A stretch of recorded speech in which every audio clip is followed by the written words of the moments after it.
हादसा हुआ है जिससे एक शख्स जाँ बहक हुआ है, जबकि हादसे में अवामी मुस्लिम लीग पंजाब के सदर मियां कदीर जाँ बहक हुए हैं। इसी पर मजीद बात करते हैं हमारे नुमाइंदे मलिक मुश्ताक से।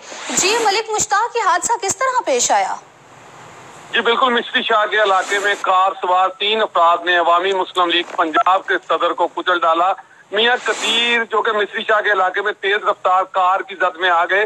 3 मुलजमान जिनमें शहजाद, एहसान और रहीम अब्बास कार में सवार थे। ये लाहौर चूंकि ये लाहौर के बाहर के रिहायशी हैं और लाहौर आए थे, और इनका ये कहना है कि ये इत्तफाकिया हादसा है जिसके नतीजे में मुस्लिम लीग पंजाब के सदर मियां कदीर साहब हलाक हो गए। जब एक्सीडेंट के बाद इन्होंने मियां कदीर को अपनी गाड़ी में बिठाया और हॉस्पिटल लेके गए, लेकिन क्योंकि हॉस्पिटल पहुंचने से पहले ही मियां कदीर की जो है वो डेथ हो चुकी थी। पुलिस ने तीनों मुलजमान को गिरफ्तार कर लिया है और मजीद तफ्तीश भी शुरू कर दी गई है।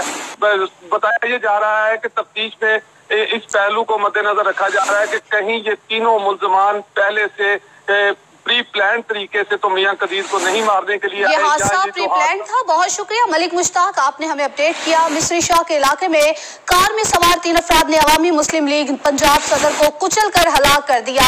मियां कदीर को मिश्री शाह के इलाके में तेज रफ्तार कार में सवार नौजवान ने कुचल कर हलाक किया।